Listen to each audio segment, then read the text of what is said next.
Good morning, Good morning. I'm Naresh Reddy, Business Manager, ANGRAU Poshan Incubator. Sir, we'll start the national webinar.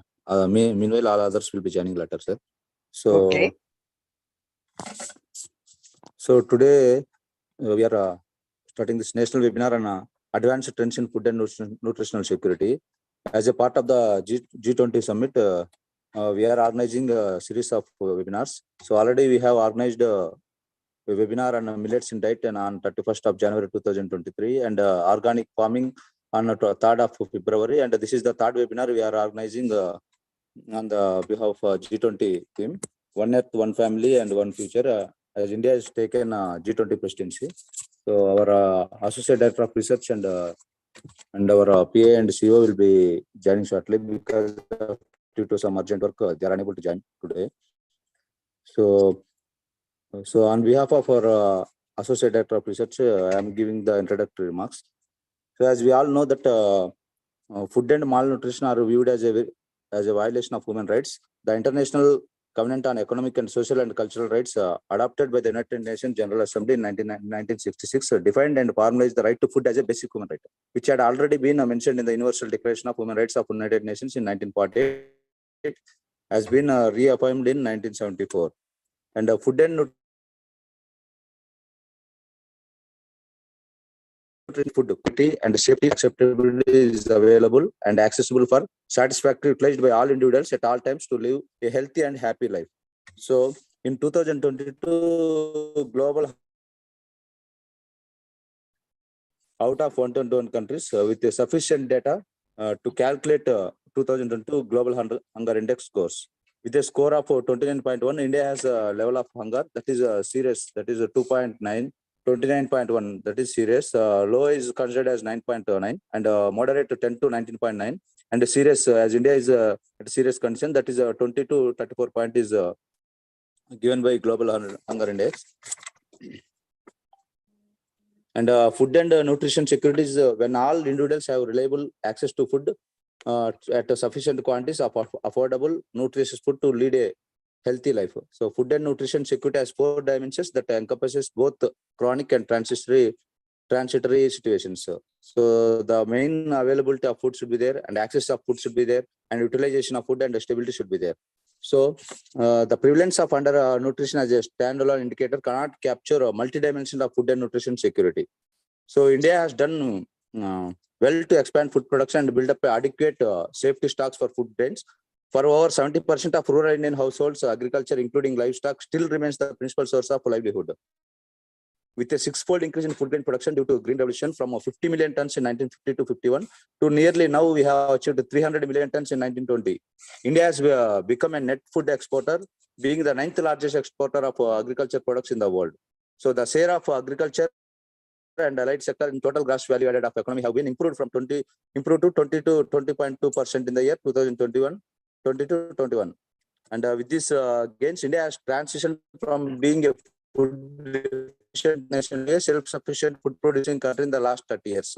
So it has been possible through 2030 National Food Security Act, NFSA, under which the public distribution 813 million people, which is subsidized, so that is rice, wheat, and millets. So with this brief introduction, so I request Mr.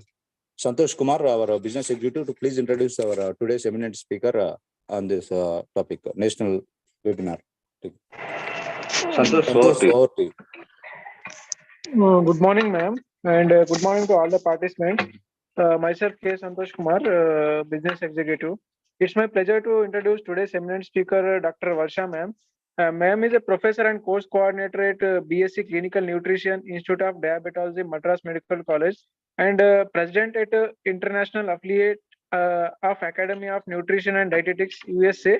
And ma'am has doctorate from Madras Medical College in Foods Nutrition Medicine. And ma'am worked as a pediatric nutritionist at Birmingham Children's Hospital, UK, and specialized in nutrition injury with Dr. Mary Ann Knight, Phoenix, Arizona, USA. And madam has a clinical nutrition certification at CCN, Leeds University, United Kingdom. And madam is a trustee at Parvati Ben Trikamji Bhatt, Gujarati, Sahayakari Hospital, Chennai. And ma'am is a resource person of APA textbook of medicine for 9th and 10th edition. And madam is a principal investigator at Diabetes in India Nutrition Guideline Study. And madam received Juliet Low World Friendship Award and Silas Scholarship for Renal Nutritionist and Professor Oriopolis Best Paper Award in Renal Nutritionist. Ma'am, with this, I request you to please take the session forward, ma'am. Thank you. Thank you. Good morning to you all. Thank you, ma'am. Greetings to the Vice Chancellor, Dr. Vishnuvardhan Reddy, Dr. Prashanti, Director of Research, Dr. Ramana, Associate Director, and Dr. Reddy, the organizer, and all the participants of this webinar. It is a great pleasure to be invited to speak at the National Webinar on Advanced Trends in Food and Nutrition Security.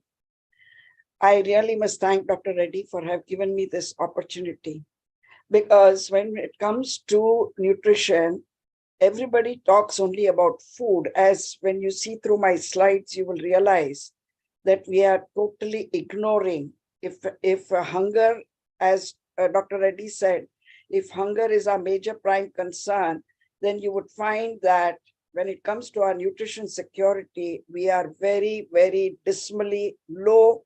We are in very bad situation when it comes to our patients, when it comes to, and nowadays we know almost everybody is ill for one reason or the other. So can I have my slides being projected, please? And I will take you through in understanding what is nutrition security. May I request you to please show my slides? Yes, ma'am. Slides, yeah. Yes, ma'am.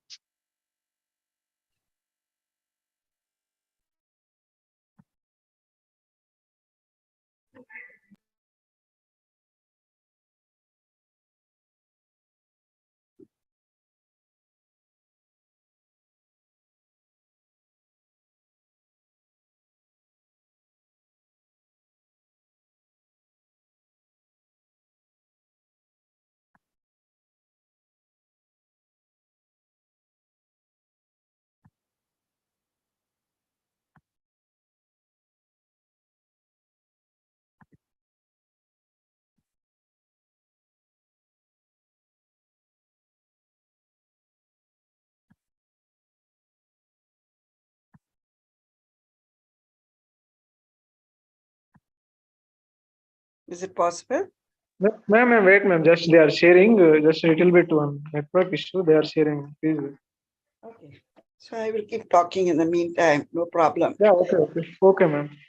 Yeah. Sorry for the interruption. No problem.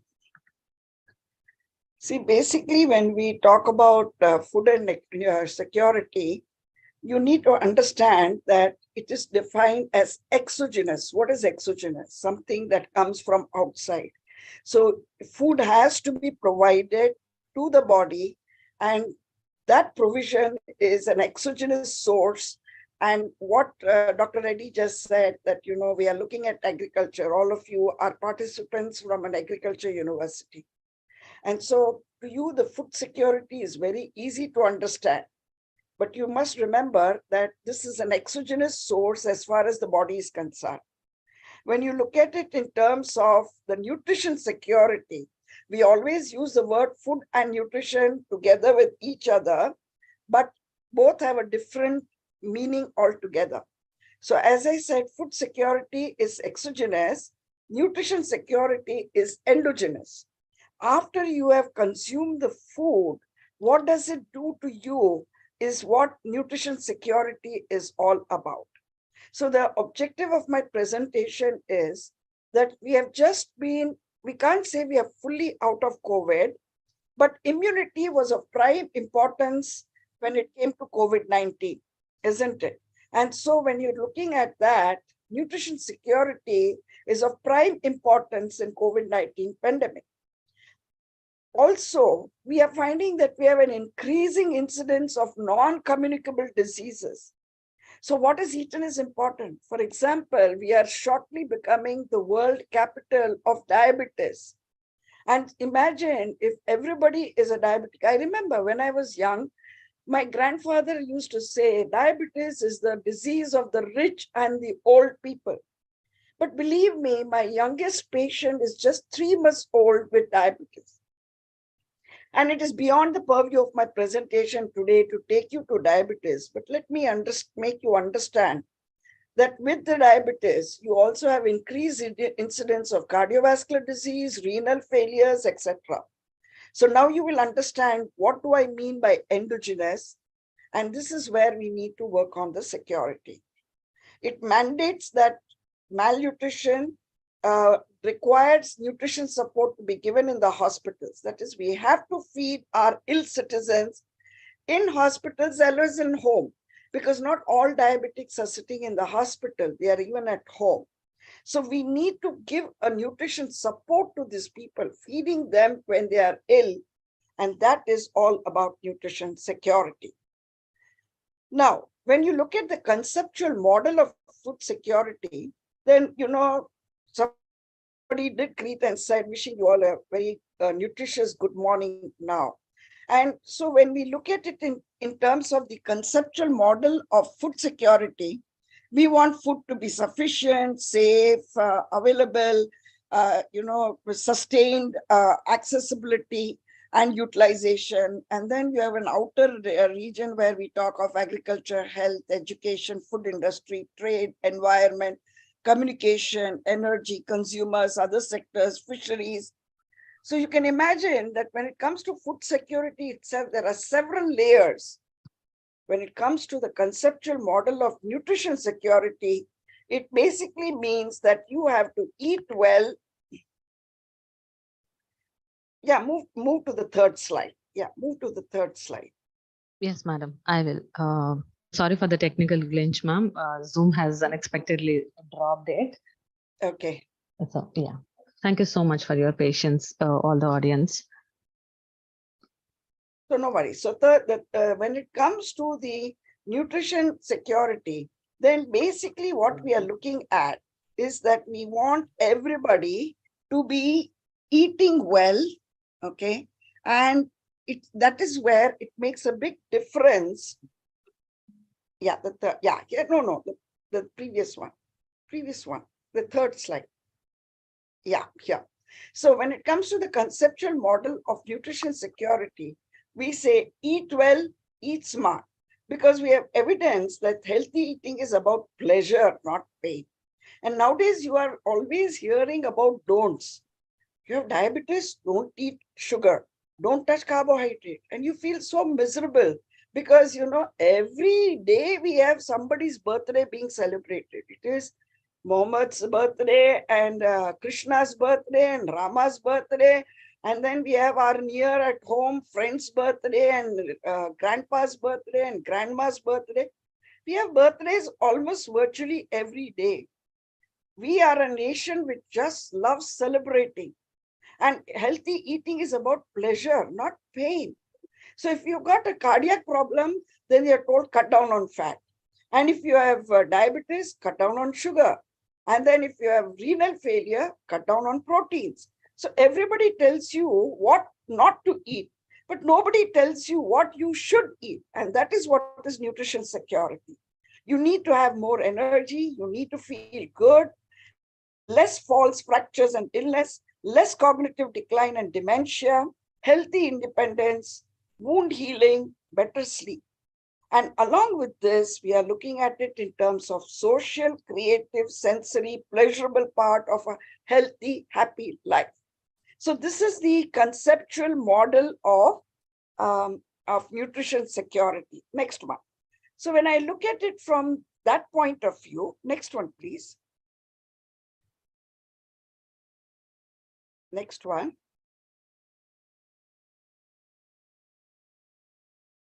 Hello. Hello. Yes, madam, you are audible. Next one. I didn't see it moving forward. Okay. If you have problems, I can share it from my side. Yes, madam. We have some If signal possible, issue, you madam. can share, ma'am. Okay. Possible, you can share, madam. We have the PPT. Okay. So then the talking points for today is, first of all, we need to define food security versus nutrition security. We need to establish a connect between health and nutrition, summarize basic food and nutrition and diet principles, understand malnutrition in context of nutrition security. And I would not want to leave without giving you a caution word on exercise, because there is a relationship between exercise and food ratio. So starting with this, the definition of food security. As it was already mentioned, it is availability at all times of adequate world food supplies of basic foodstuffs to sustain a steady expansion of food consumption and to offset fluctuations in production and prices. This is what FAO has evolved as a definition of food security. First, they started with only availability at all times. Then they talk about adequacy. Then it talked about supply. Then it talked about sustenance. Then they moved on to consumption. And then they also had to offset the fluctuation in production and prices. So you just imagine, like even for health, definition has evolved, even the food security definition has evolved. So the 5 major components that FAO has set for food security is availability, accessibility, utilization, stability, and sustainability. And then they added one more word, malnutrition. So today I need to take you with respect to nutrition security on the 5th component of food security, and that is malnutrition. Now, what is the definition of nutrition security? A situation that exists when all people at all times have physical, social, and economic access to sufficient, safe, and nutritious food that meets their dietary needs and food preferences for their overall health, well-being, and active life. Now, this is very important, your dietary needs and your food preferences. And I will take you to one of the slides where I will show you the difference of what my dietary need would be versus my food preferences. But basically, when I'm talking of nutrition security, a family does not consist of a uniform single age group. So you have to avoid age groups, gaps in coverage of age groups. You have a baby at home, you have a geriatric population, a pediatric to a geriatric population at home. You may have a woman who's pregnant at home. So you can have a lady who is diabetic. You can have the grandfather who is hypertensive. So, you know, there is a huge gap in ages of each one of them in the family. So when I'm talking of nutrition security, I want to avoid age gaps in coverage by ensuring equity for stable availability, accessibility, and use. That is, I provide foods aligned with cultural, social, and dietary preferences. So this is the definition of one versus the other.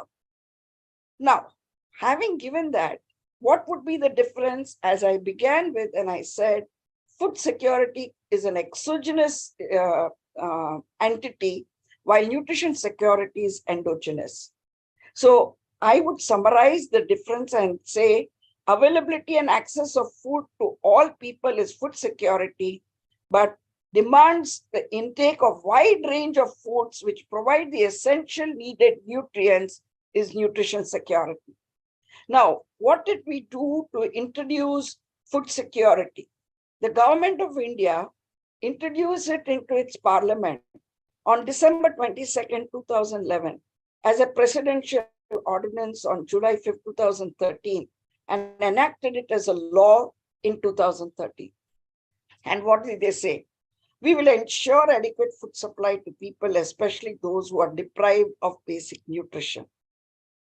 On paper, it sounds beautiful, but when I take it forward, I realize that it continues to be a major concern. Nearly 195 million undernourished people in India happens to be the quarter of the world's hunger burden. So even if you're looking at it only in terms of paying food security itself, we have not reached our target. And we are now, I will make you understand that we are nowhere in promulgating anything in terms of nutrition security. Now, why is that important? This being where we are talking of G20, all the reason why, as people, when we demand, it's only the crying baby cat that's fed. And so as students, as people who are into this field, we need to understand that we need to create a demand for nutrition security. Why? Because we know health is wealth. Now, health is defined as condition of the body, not just free from any disease or ill health, but feeling fit both physically and mentally. And like food security, even the nutrition security, they are going on adding extra things saying that, you need a nutritional health, which is excellent in terms of, how we are, have to be financially stable, how we have to be socially stable, mentally stable. Because, if you're mentally depressed, you may have a disease called bulimia, where you keep on eating. The classic example of this was Princess Diana. On one side, she will keep on eating, put fingers in her mouth, vomit, and then go back to eating. She went into one phase, which is called as bulimia, and then she moved to the next one. Health is wealth is the title. It's the 8th slide. And then she went into anorexia nervosa. See, these are all mental conditions. Whatever made her feel very sick and insecure resulted in diseases. So when you're looking at health, it is no more looking at just freedom of disease as we understand or ill health, but we want to support a total well-being. Now, all of us have learned the poem, chubby cheeks, next slide please, chubby cheeks, dimpled chin, rosy lips, teeth within, eyes so blue, lovely too, mother's pet, is that you? We were taught this poem right in the kindergarten. That time itself, we were told that health is to be equated to how we present ourselves. And when we talk about health as a wealth, it is tons of energy that is required to do all our activities. Now, when I say that the nursery poem was a capture of just a mild picture, but as a nutritionist, I would look at a body which is well-formed, eyes that are sparkling, tongue which enjoys tasty food, hair which is lovely black, because in our country, we don't get blondes. And nowadays, we find youngsters already have graying hair. So, we are supposed to have lovely black hair. And here, yes, the importance is on the word appetite and hunger. Now, here I want to emphasize on what I said was the dietary need versus my preferences. Now, when I look at my dietary needs, then I know that the language all of us universally speak is that of hunger, and the hunger has to be satisfied or satiated.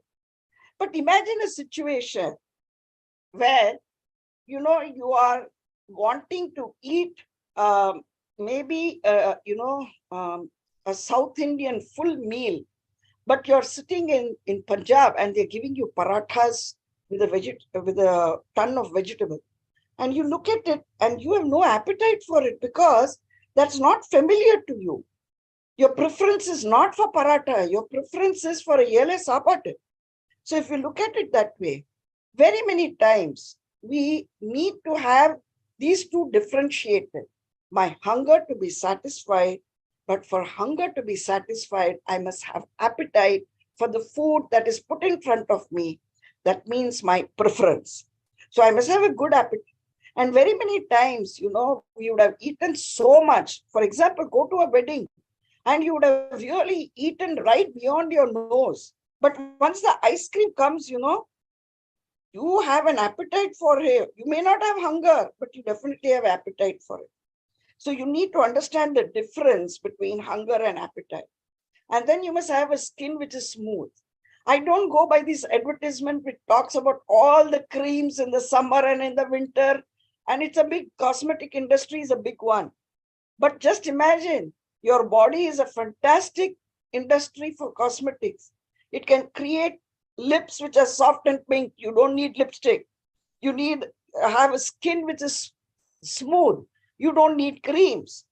You don't need artificial nails. They can look very lovely. They're shapely. And your face can be alert and bright with your mind which is active. And what goes in must come out regularly. So you must have a bowel movement which is regular. So you need to understand that health and nutrition security is not one simple word with which you can define. So I would summarize, as you see in this slide, how does one get such health wealth? It is a strong superstructure built on nutrition, not on food, on nutrition. But how will you get nutrition? It is only with food. Now, the word nutrition is being derived from the word nutricus, which means to suckle at breast. That is to nourish, and it is both a science and an art. It is put at work at all stages of one's life, whether one is healthy or infirm, and right from conception until death. So there is no part of you which can say, no, I will eat for this week, and then next 3 weeks I will starve. Or I'll eat for today and I'll starve for tomorrow. No, there is no such thing. There is a continuum in how you provide nutrition. Now, even the word nursing is derived from the same word, root word, nutricus. But nursing is associated with us only in hospital situation. And nobody gives importance to the other end, nutrition. So you need to summarize and understand. Everything that lives requires food or nourishment in some form to maintain life. And then in that case, nutrition can be defined as the food people eat and how it nourishes the body. Having said that, I'll give you the nutrition commandments. You are what you eat.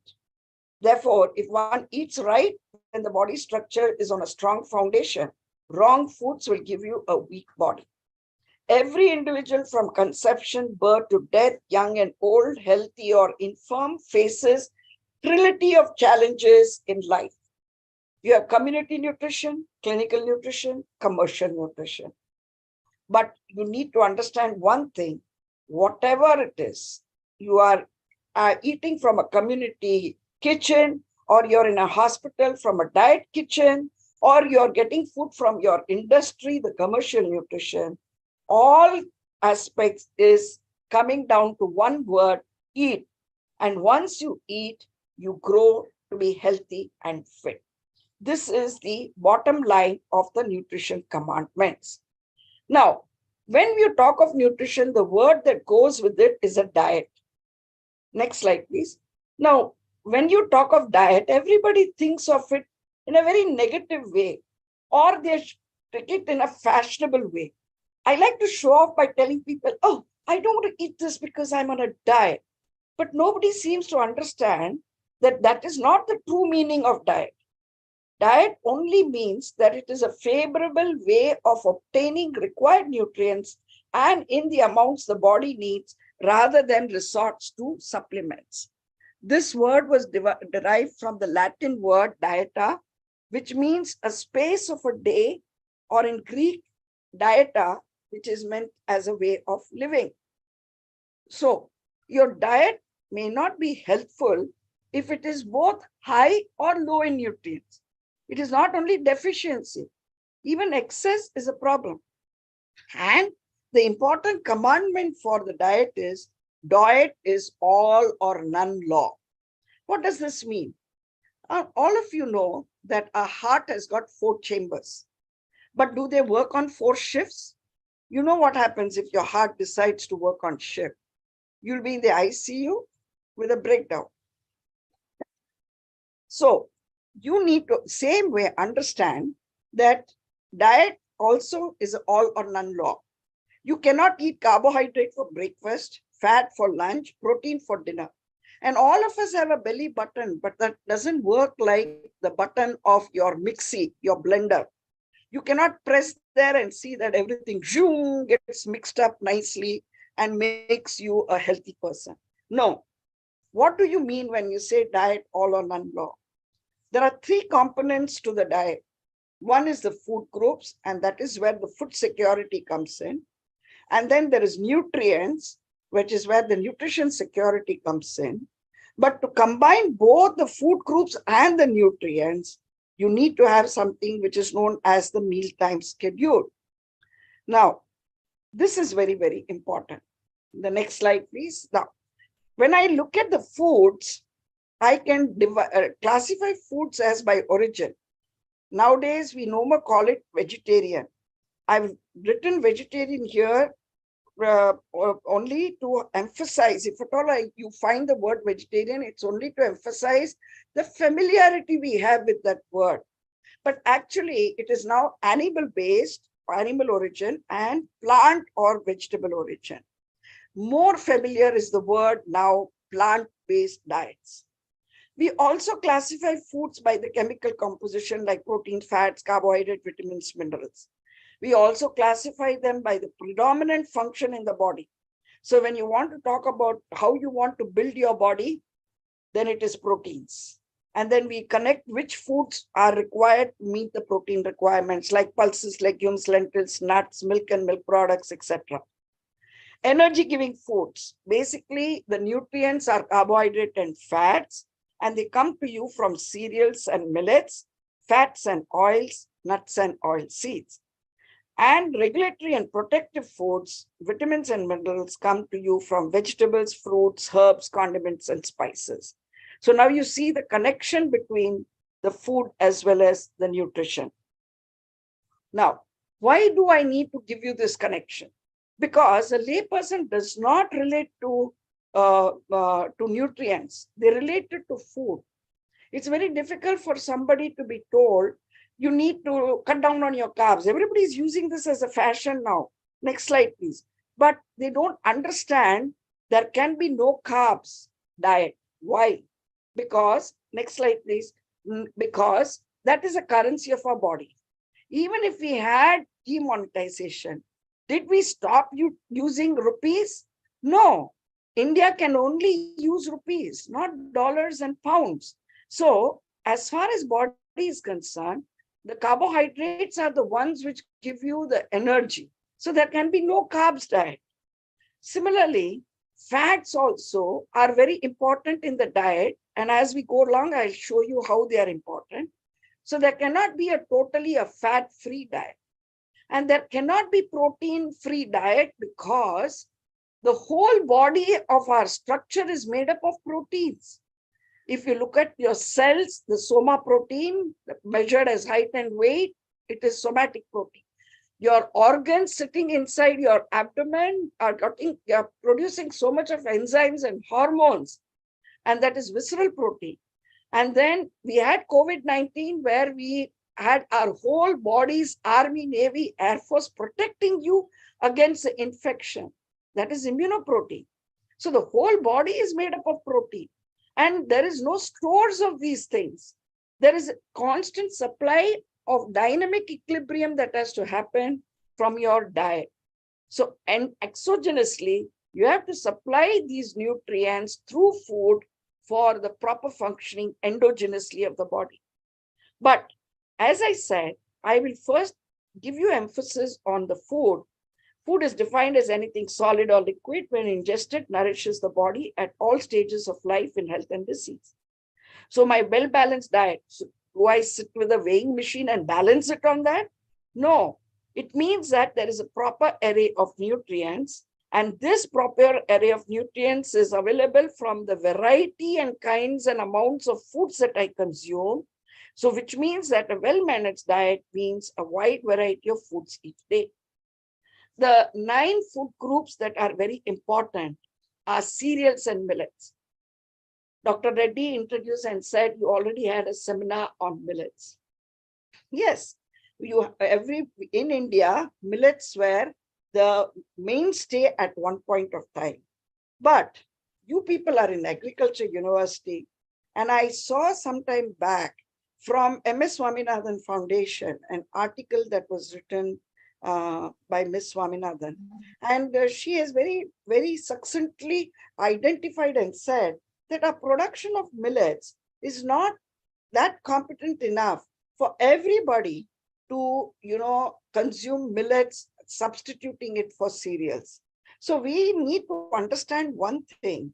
We will take it as a group and try and incorporate variety, as we said, a wide variety where we use the rice, we use the wheat, we use the millets. Similarly, pulses, legumes, and lentils. Green gram, red gram, black gram, tur dal, masoor dal, chana, chola, rajma. You know what variety we have. I think the Tower of Babel must have been in India, because for every 500 meters you travel, there is a different dialect and a different cuisine that is existing. And we have got such fantastic, and we are the world's biggest population only because we've been eating a very natural source of proteins coming to us from pulses, legumes, and lentils without any toxicity. Unfortunately, we all want to follow the Western world and talk of soya nuggets. I recently see advertisement where it says the child is going on a cricket ground and says that the mother says she has no strength and she was told to eat soya. Let me warn you, soya has got phytoestrogens.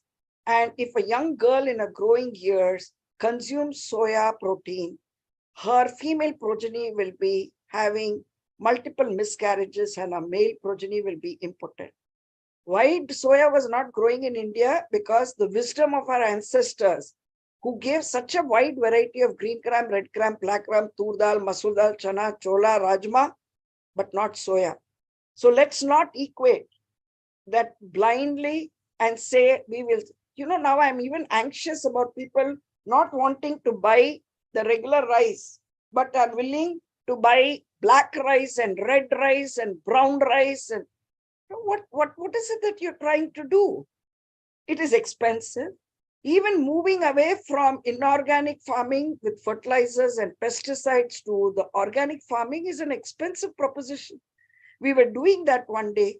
We changed. Now we are again trying to go back and we are paying a price. Who is paying the price? The consumers. And then milk and milk products. Yes, we need to have milk and milk products. When we were born, the mother gave you only milk. And there was no, nowadays when I ask people what milk you get, they talk about it in terms of color. And, it is very funny because Avin gives you the blue, green, and orange packet. And so people, when I ask them, which milk do you buy? They'll tell me orange, green. It's like in England, when children were asked, how do you get milk? They said in bottles. They never related it to the bovine cattle. Similarly, now our population is looking at milk only in terms of the color of the packet. But what you need to understand is the composition. What does green and orange signify? It signifies there is a modification wherein you have added higher amount of fat. And then you see an advertisement at the back of the bus which says, you get more cups of coffee with this milk. Of course, you add more decoction, you'll get more coffee. But there is no nutrition legal cell in our country. So people get away with murder with all sorts of nonsense. Yes, milk and milk products moves to the third part of the group because that was what we consumed first when we were born. And so we continue to let it be contributing some amount of nutrition. It need not be only as drinking milk, but adding butter, adding paneer, making it into products is equally important. And then with vegetables, it is very important for us to understand that vegetable is not just one group. It is 5 different groups: green leafy vegetables, roots, tubers, water-based vegetables, and other vegetables. And when I talk in terms of nutrition security, would you believe I have to tell an adult you need to eat half a kilo of vegetables and the eyes pop out. But I tell them green leafy vegetables, 100 grams. And that is when you cook it, 1 teaspoon. Roots, carrot, beetroot, radish, onion. We don't get turnips here unless you go to the exotic market. How much? 100 grams. Is that too much? No, it is 1 medium-sized carrot or a small onion. Tubers, whether you're eating potato, yam, caucasia. You cannot take half a kilo of potato and eat it for breakfast, lunch, and dinner. That is where the restriction comes. It's not that you stop eating potatoes, but potatoes should not become the mainstay of your vegetables. Water-based vegetables, all the gourds and squashes and cucumbers and tomatoes and others which don't come in the first 4 comes like peas, beans, lady's finger. 100 grams of green leafy vegetables, 100 grams of roots, 50 grams of tubers, 200 grams of water-based vegetables, 75 grams of other vegetables, half a kilo of vegetables. Sir, you can never go wrong when it comes to your nutrition security. And similarly for fruits, the division is yellow and orange, which gives you a lot of vitamin A, citrus, which gives you vitamin C, and which are not predominantly give orange and yellow or citrus are the other. And there's a word of caution when it comes to the dry. We don't like eating fresh grapes, but we don't mind eating raisins. And if I tell you 100 grams of fresh grapes, you wouldn't want to eat it. But 100 grams of raisins will easily go in. But please understand that fresh fruit, 100 grams, would hardly give you about 35 calories for 100 grams of grapes. But eat it as raisins and you get 535 calories. So don't substitute your fruits, the fresh fruits, with the dry fruits. And don't go for unseasonal fruits. Nowadays, because of industry, and that is where the commercial nutrition aspect comes in. You find that, we are now getting apples all the way from Australia. And you get all exotic fruits in the market now, traveling long distances. But to keep them alive, there is a lot of processing that is taking place. So don't be foolish enough and think feel very proud about eating unseasonable fruits. You might as well eat what is seasonal. Nuts and oil seeds. Yes, you think of Kerala, you'll think of coconut. You think of Gujarat, or Andhra, you will think of groundnuts. We are all people who love adding nuts and oil seeds more in the seasoning, not something where we eat it by the tons. But yes, they are part and parcel of our eating because it gives both protein as well as fat, and a nice type of fat that does not build up on your cholesterol. Herbs, condiments, and spices. Columbus set out searching for India only for herbs, condiments, and spices. And I think we are the world's biggest population because despite the tropics, and even in COVID, we are supposed to have done better only because we have herbs, condiments, and spices. But, it is a myth and misconception where people were told in COVID time, you drink concoctions and teas and herbal teas made of herbs, condiments, spices. No, herbs, condiments, and spices are to be the part of your meal, not something that has to be taken in isolation. You can't take pepper and eat it, say, even 10 grams of it. You just because green chili is a great source of vitamin C, just try eating even one chili straight away. No, please understand, herbs, condiments, and spices are not to be encapsulated. Your garlic has to be eaten as a part of food, not as a capsule. And then when it comes to fats and oils, we have always used fats and oils for seasoning, for everything that we have been cooking. That is our medium. And so that is an important group. And then the last one is the meat, poultry, seafoods, and processed foods. You look at your alphabets, A to Z. The 9th alphabet is I. And so I would say I make myself or break myself if I depend only on the non-vegetarian food or processed foods, excluding all the other food groups which are important in my life. So this was telling you the importance of various food groups. And I want to emphasize next one, balance is the key. For years, people have held an idea there are bad nutrients and good nutrients, but no, please remember, next slide, please. Please remember all nutrients play a certain role in the body, and even those nutrients once considered as bad, such as fats and carbohydrates, have a very important vital function in the body. And if one consumes too many of good nutrients, such as vitamins and minerals, there can also be harmful results as well. So in the framework of a food guide pyramid, we are supposed to balance, eat foods from all the groups that I just mentioned to you. You must have variety. Don't eat only one vegetable all the time. Okay, so different foods from each food group. And please understand, nothing is an elixir of life. Moderation is the key. You eat more foods from the bottom of the pyramid. That is the one where we are talking of more of vegetables and dals and things like that, and fewer and smaller portions of fats and carbohydrates, which are on the top of the pyramid. So having said that, that balance is an important part of our eating. Let's now understand next one. You have gone through understanding everything about food security in terms of food. And now we take you to the nutrients for nutrient security. Now, nutrients are chemical substances the body obtains from food during digestion. And there are 6 of them: carbohydrates, which are energy giving, fats, which are energy giving, protein, which are body building, vitamins and minerals, which are regulatory and protective, and water is the most vital for all activities. Whether you're in Pondicherry or whether you're in Chennai, you're on the sea coast, and you would have witnessed what happens to the fish which is out of the sea. We call it the Kanjapona Karvat, right? The dried fish. All of us will be in the same situation if we don't drink enough water.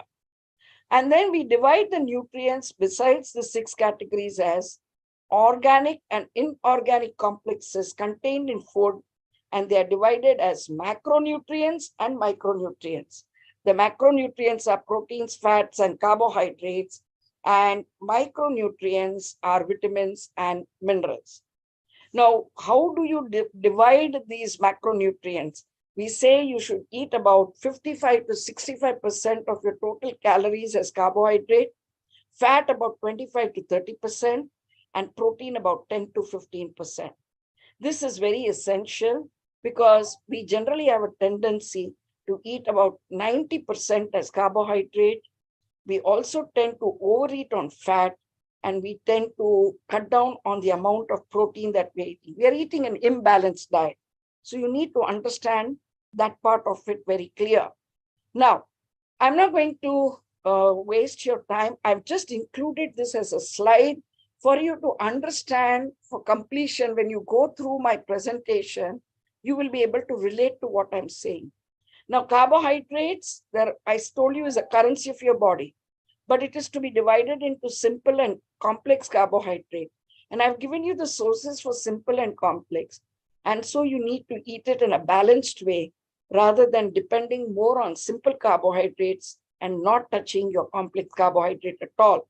It is a complex carbohydrate that will give you the fiber, which is the one which prevents, Western world, most of them have GI tract cancers and a lot of diseases that are related to GI tract. We never, as a population, had that problem because we ate food with a lot of natural fiber.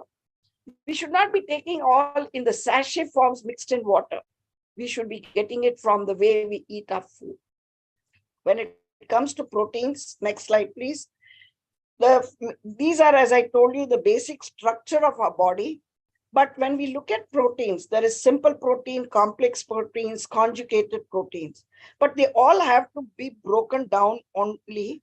And there is a complete protein and an incomplete protein. Now, everybody said, if you were to eat, we all, there is only 2 kingdoms in the world. There is a plant kingdom and an animal kingdom. And whether we like it or not, we belong to the animal kingdom. And that is why some people also behave like some other animals, characteristics. So they said that, okay, because we belong to the animal kingdom, if we wait to eat another animal, then, we'll get all the proteins that that animal has got for its own growth.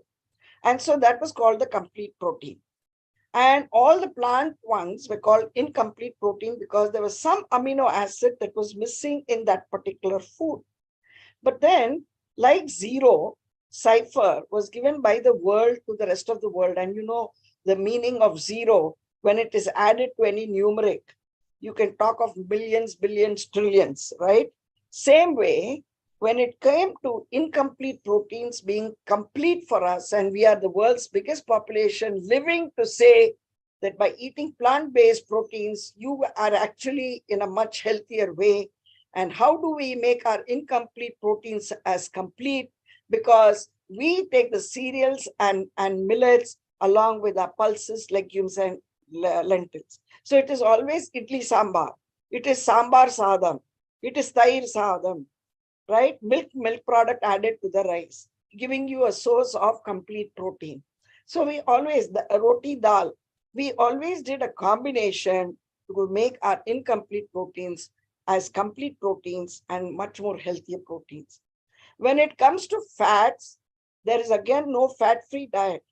There is an important non-calorie role of diet, that is their source of your essential fatty acids. And you know what deficiency of essential fatty acid can do?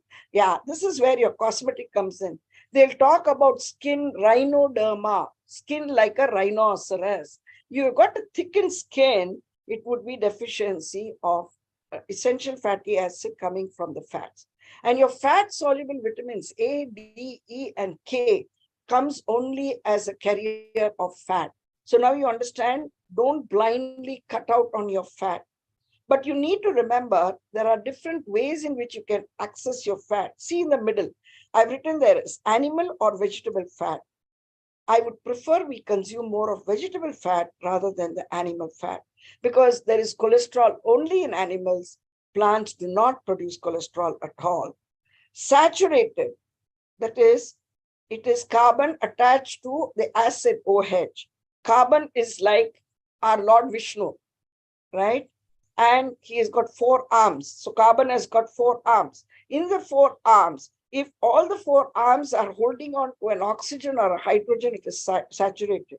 But if one arm is left free and it is pulling on to another one's carbon or hydrogen or oxygen, then it is unsaturated. And most of the unsaturated fat comes to you from plant, the saturated comes from animal, and then you have visible and invisible fat. Many people will say, I don't touch even 1 drop of ghee. And no, I don't eat fried foods.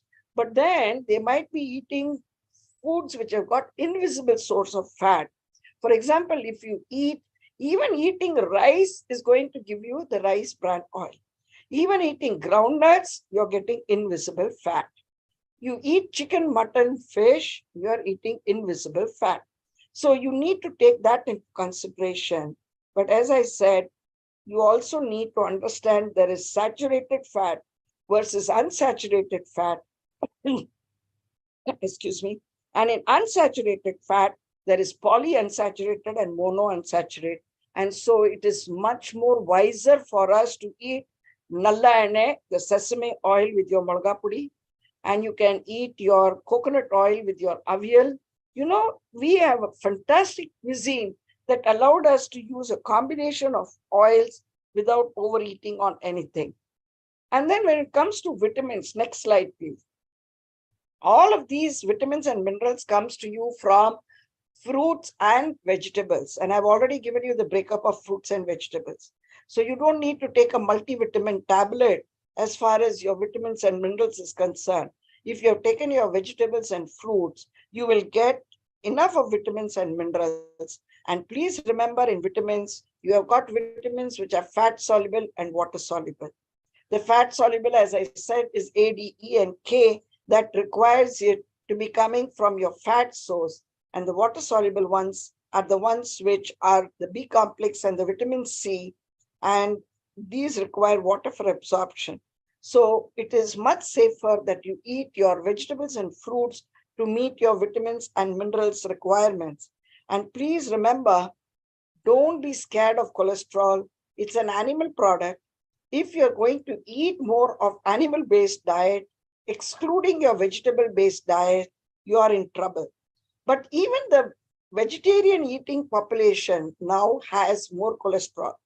Why? Because cholesterol is a very important ingredient that your body manufactures. All right. And if it is going out of control, it means that you have corrupted your system and you're trying to control it only by taking medication, but the production is not stopped. So you're doing yourself more harm if you don't understand how it functions in the body, why it functions in the body, and how you're supposed to control it. Having said that, next slide, please. Water is very, very important because it not only lubricates your system and regulates your body temperature and carries your nutrients to the cells but it also takes away the waste matter from the cells and throws it out of the system. Besides this, in our food, we also have other chemical compounds called non-nutrients and anti-nutrients that are present in it, like the phytates that are there in our cereals and millets. They allow us to absorb our calcium. So you need to be aware of it. Or, the zinc deficiency that can happen because, or iron deficiency that can happen because there are too much of anti-nutrient in it. Like, for example, for soya, I told you, there are anti-nutrients that are present in soya. There is also a way where technology allows us to add more nutrients for better health. Like, if you're aware, we used to have vanaspati, the dalda, that used to say added vitamin A and D. Or now we are adding iron to the salt, or we are adding iodine to the salt. This is fortification. It is a controlled addition for better health versus food adulteration when the additives that are added are harmful for the body. So now we are relating the food and the nutrients that they contribute to the body. But as I mentioned, you have to be very careful about how you consume, because there are 26 minerals my body requires, and I can land up having excess of one nutrient at the expense of the other one. Similarly, vitamins, we have fat soluble and water soluble. The chances of getting excess is very, very high when you overdo on something. I've seen children swallowing cod liver oil capsules, the whole bottle at one go, and going into vitamin A toxicity. So please understand that you cannot play around with your nutrients. The chances of them being excess as well as being a deficiency. How can I produce a deficiency? Not only because I don't eat enough, but also because my combination of what I'm eating is wrong. For example, if you take iron in the capsule form, they will give you as ferrous sulfate, zinc sulfate, copper sulfate, magnesium sulfate. And my body picks it up by the tail. Have you seen a newborn being shown to the world? It is always by the legs, not by the head. So if you look at it that way, even our system picks up things by the tail. And if I pick up a sulfate, I don't know whether I picked up the ferrous or the zinc or the copper or the magnesium. So I might land up picking up more of iron and excluding other three, or I might pick up the other one and exclude iron. So that way I can precipitate a deficiency. So you need to understand that it is, when you talk about nutritional security, you have to be very, very careful. And it is not something which you just take in your hand and put in your mouth. It is not by what the labels are being told, telling you. It is not what media tells you as a panacea of all your problems. Because please understand, there are factors, exogenous factors that affect the final nutrient count, the endogenous status. Look at this. You have got at least 7 determinants: biological, socioeconomic, physical, social, psychological, environmental, others. And each one of them have their components, all of which add up to 30 components as such. Just imagine my job. I have to look at all these factors into the final nutrient count before I can give a prescription. And the prescription, believe me, is assessing the nutritional status, but equating it to the food, the exogenous way in which the person has to consume. Now, internally, how do I understand whether what the food is giving is adequate or not? If I see a deficiency, then I will look at the following classification. Too little in, not eating adequately, or I'm eating adequately, but I'm not absorbing. There is diarrhea, there is vomiting, there is loose motions, failure to absorb, or too much out. Even vomiting or loose motion is too much out, and failure to utilize. I might be taking enough of carbohydrate, but my insulin is not there, and so I'm not able to utilize. So in the midst of the plenty, I'm starving. So I need to look at that, failure to utilize or increase requirements. A growing child requires more, or person who has had accident or a person who has gone through surgery, they have increased requirements. And it's not only one factor, it can be all 5 factors that are causing a nutritional problem. So I look at it from the 30 factors that comes from the food that influence the final nutrient count versus the combination of these 5 endogenous ones, which are affecting the internal nutritional security. Somebody's speaker is on. I'm getting a different feedback. Okay. Right. So I want to warn you or give you a word of caution. Nutrients are all chemicals. They interact with each other and their relationship could be synergistic, helpful to each other, antagonistic, inimical or enemy-like, imbalanced due to being competitive or toxic. So you just cannot consume blindly anything without understanding that within your body is that nutrient.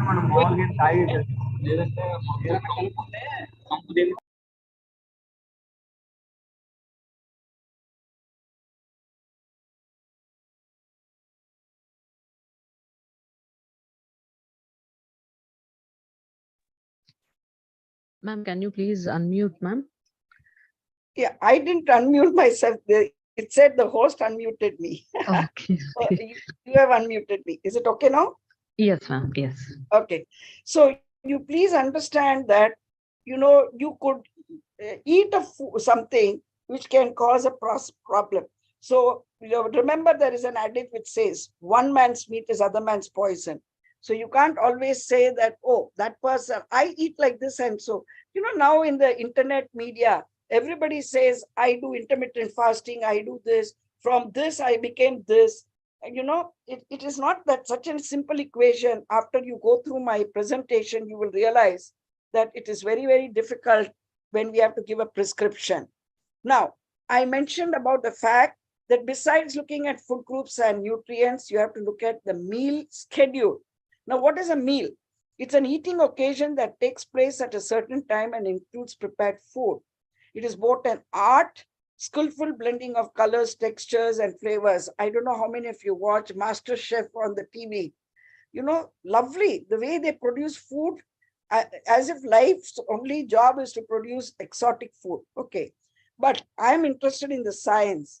Wise choice of food for optimum nutrition and digestion, because that is endogenous. But meal planning has to take both into consideration. Meal schedule helps one have a healthy, sustained equidistribution of nutrients that maintains steadily your internal environment, and it curtains in between snacking. You will tend to snack more only when you are not eating in a proper time. And please look at this. There are 13 different factors that affect meal planning. When you are even planning a menu, whether it is for hostel or whether it is for a wedding or whether it's for a birthday party, or whether we want to feed a langar as they do in the Punjab Sikh Gurudwaras, everywhere they have to look at different things in saying that we will serve food in this way because we plan it this way, because this is how it will help people. So now, even in this, you understand it is not a question of just taking in your hand and putting into your mouth. There are so many factors that go into it. But having said that, let me make your life easy. This is a universal mealtime schedule, whether you're sitting in Timbuktu or whether you're sitting in end of the world, Antarctica or Antarctica. You get up in the morning, it is called bedtime morning. Now, I always tell the children that come to me, I am a pediatric nutritionist, a renal nutritionist. So I have people coming for me for counseling. But I love talking to children for the simple reason they are very, very, very enthusiastic and much more compliant. And I tell them, nowadays, the parents are a bigger people to blame than the youngsters. Because the parents themselves say, Saturday, Sunday, holiday, let them sleep as much as they want. They get up only at 12 in the afternoon. Or in the COVID time, when every child was home, I got many referrals from the pediatricians on obesity. Please understand, I tell them one thing. We all have got a clock, biological clock sitting in our head, and that works in tune with the circadian rhythm of the sun. The sun did not say that the world is sleeping late, watching TV because they're sitting at home, that I will go home late and they all get up late, so I'll come late in the morning. It came with its precision, sunrise and sunset. So universal meal schedule has to be on the basis of the sunrise and sunset. Next slide, please. The bedtime morning, it begins with bedtime morning. And I generally say that is milk-based because it is an activator beverage. That is how your system was activated by your own mother. So every day you're waking up first time after having gone to sleep. So you activate your system with milk, not with tea or coffee that is added to taste. Your activator beverage is milk. And again, I am repeating when I say milk, it has to be a 3% fat, 3% protein, standard milk. Okay. And then in the next 2 to 3 hours, you're supposed to eat your breakfast because it is an energizing meal. They always said, eat breakfast like a king, because that is where your system is going to be sustained for the whole of the day.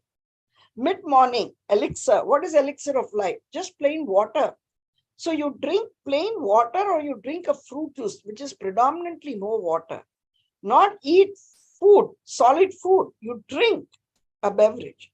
I always say lemon barley works like classics. Tender coconut water works like insulin. You know, we have got such lovely combination of drinks that have been made. We make it with jaggery, we make it with green mango. We do all these combination of things which were elixirs of life. And then why only a liquid and not too heavy? Because if you take something very heavy at 10 o'clock, you're not hungry by 12 o'clock. And I know of people who eat lunch at 3 o'clock, 4 o'clock. And see my timetable. What comes at that time is not lunch. It is rejuvenator beverage followed by a supporter meal. So now you understand that irrespective of wherever you are, whichever cuisine you're eating, you are alternating with drinking a beverage, eating a meal, drinking a beverage, eating a meal. You keep doing that so that you are hydrated and you get a very balanced way of eating in your mealtime schedule. And dinner, let me caution you, there are people who eat dinner at 10:30, 11. And if your bedtime is not by 10 o'clock, believe me, you may sleep for 12 hours after 10 o'clock and not be refreshed, but you may sleep for 2 hours at 10 o'clock and you will get a feeling very fresh and fine. Your cholesterol will be under control, your blood sugars will be under control. And what do I mean by revitalize supporter meal? Supporter meal is because you drink your beverage, tea or coffee, eat it with a fruit, okay? And along with that, a handful of your sprouts or sundal or verkal, that is groundnuts or nuts or something. It's a mini meal that prevents your fluctuations between lunch and dinner by keeping you supported. And then I say dinner. Why 7 p.m.? Maximally, you can stretch it by 8, is because the sun sets by 6, 6:30. And you need to sleep, like from the time you get up, within 3 hours, you need to eat your breakfast. Similarly, from the time you have your dinner, in the next 3 hours, you should be going to bed. And that is the reason why you have to eat. Now, you have to have a balanced meal. Most of the people eat leftovers, okay, and a wrong combination. They said in the name of light meal. Please understand, if you don't eat adequately, you are not revitalizing yourself. And equate yourself to a paper where I give you a paper pin. I prick it, I give it to you and say, search for the hole. And you look at me and say, what's wrong with you? How can I search a pinprick in this huge paper? But you never realize your body is a paper on which you keep on doing the pinpricks every day. And then what happens is the faster you do the pinpricks, the greater the paper is gone, only the big hole remains. So please understand, don't do shortcuts on dinner. And the relaxer beverage, you started with activator beverage, which was milk. The same milk converted to buttermilk becomes your relaxer beverage. So this was summarizing for you the universal meal schedule. I've taken you to the nutrients. I've taken you through the food groups. I've taken you to your meal timings, next one. And I can conclude by telling you that you can get your PhD at end of my session, because PhD for me means positive health degree. This is one of the best methods of developing good food habits, is for the whole family to eat wisely. Nowadays, the children eat at a different time, grandparents eat at a different time, parents eat at a different time. Nobody's teaching the other one the right way of eating. Meal time has to be a very pleasant time, and the community at large pays the least attention to what is picked up by the hand and placed inside the mouth. If one were to fill one's tank with water instead of petrol, the tank is full, but the car will not budge a millimeter. So if you fill your stomach with the wrong way of food, then despite the food security, your nutrient security will be jeopardized. So good food habits, it's a lifetime of health. A significance, and next one, on the role of vegetarianism. Why is it that we are now going back to plant-based? That is because, as I mentioned to you, we get our complete proteins because of the combination of our leguminous plants versus our cereals. They are both from the seeds. It is by the process of photosynthesis that the starch is produced. No, we can wear green clothes, but we don't have chlorophyll to make our own currency of the body. And it is by the leguminous plants that we get our protein. There's nitrogen in the air, but we can't use it unless it is fixated by the leguminous plants. So now you understand your currency of your body and your basic infrastructure of the body, your bricks and your energy, both comes from plants. And then also your fat, the non-cholesterol fat comes to you from plant. So now you realize the significance and role of our vegetarianism. And also, please remember, you people are not only just in agriculture, but you're looking at food security. Then it is not wise. None of us eats the tiger and the lion, the carnivorous animals. We are again eating herbivorous animals. Those animals who, like us, are eating only plants. So why are we processing our resources through these animals? Because it is a great burden on our macrocosm, the world environment, as well as our microcosm, the body environment. Unless we understand food security along with nutrition security, we are never going to understand where the impact is to be made. And like I said, there are so many factors when it comes to your nutrient count, your meal planning. Even when it comes to assessing your nutritional status, we call it ABCD. It is affected more than food intake alone, because I told you there can be too little in, too much out, increased requirements, etc. So I look at a constellation of physical findings called ABCD of nutritional assessment: anthropometric measurements, heights, weights, etc., biochemical lab data, clinical examination, exactly what I showed you in the health is well. Your eyes are sparkling, your skin is smooth. All these things are clinical manifestation, overt signs of deficiency or excess, along with your dietary information of when do you wake up, when do you sleep, what time you eat what, drink what, how is your bowel movements, how is your urine output. All these things are taken together. Only then am I able to give you a final prescription. And even then, just see this. I have 11 different components. Next one, please. 11 different components of a comprehensive nutritional assessment, which takes into consideration medical history, dietary history, social history, medication history, care plan, anthropometric measures, body composition measures. Now, I want a word on this body composition measure. You take a 16-year-old male, 1'6", who has a height of 160 centimeters, 60 kg weight, very ideal. And you look at his grandfather, 60-year-old male, same 160 centimeters, 60 kg. What will be the difference between the grandson and the grandfather? The grandson will have broader shoulders and a narrow waist. The grandfather will have narrow shoulders compared to his waist, where his waist is going 2 feet ahead of him. So body composition, I sometimes work on weight reduction, not on weight reduction, but on body composition measures. And then we look at the lab data, immune function, and now we have got something new, two new aspects that have come in. Nutrition-focused health history and physical examination and functional test. Have you got the strength? So there are many people, they look nice, healthy, roly-poly people. You just say fire. They are not in a position to run out of the building. Why? Because functionally they have become incompetent. So you please need to understand nutrition security has all these components when it comes to understanding what it is. Having said that, individually, when it comes to nutrition security, I also need to assess your eating behaviors. What drives you to eat?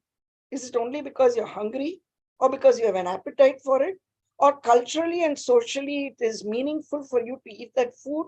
Or it is a habit or your custom? Next one, please. Emotional comfort, convenience and advertising, nutritional value, and social interaction. I need to take all these into consideration. And then it tells me what is the specific eating behavior you have. And then what am I supposed to do when I give you a prescription is, I identify the faulty dietary habits that result in undesirable and or contributory to a weight problem. And then I give you an effective counseling in the area of eating behavior modification. This is the latest thing in nutrition security. I'm not supposed to impose on you a pattern and say, I don't care. You have come to me, I'm going to give you a prescription. That's how the doctors do, right? They don't ask you whether you want to, for your headache, you want to take this medicine or that. They don't ask you. No, nutrition prescription is one where your dietary requirements and your preference have to be matched. And you are a walking encyclopedia of the way you've been eating or not eating for past, depending on when you come to me. So, you will be finding it difficult. It reminds me of a little play that I was doing when I was in school. It was like, a patient comes to the doctor and says, doctor, I want to, remember, it's not nutritionist, but then every doctor thinks they know nutrition and they want to give a prescription, which is very sad. So then this doctor writes out a prescription and says, you need to take tea or coffee or bar or milk or whatever it is at this time, and your breakfast at this time and lunch at this time, and gives it to the patient. And then the patient comes back after a month. He's put on more weight. And then you ask him, hey, man, what did you do? Oh, doctor, I followed everything you told me. I said, please repeat what I told you. So then he says, doctor, I get up at 4 in the morning. So I go to that lorry outside my house because my wife is not awake. So I buy a cup of coffee from there and drink it at 4 o'clock. But because you told me I must take coffee at 6 o'clock, when my wife wakes up, I make her give me one more coffee. Then, because I have got up at 4 o'clock, I'm hungry. So by 7 o'clock, I go back to the same lorry and buy myself 2 idlis and eat there. And then because you said my breakfast is at 8 o'clock, my wife cooks and gives me breakfast by 8 o'clock, which I eat as per your prescription. Like this, he eats twice instead of once. That is why we say behavior modification is much more important rather than imposing a prescription. Also because eating is not merely a biological event. It's one of life's greatest pleasures. You go to the wedding, you know the husband-wife will fight from tomorrow, but you celebrate because you get Kalyana Sapat.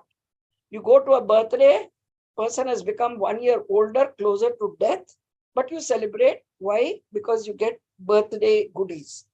Because you want to visit somebody, they will invite you for lunch or dinner. To us, eating is the biggest job in life. We are not eating because we need it.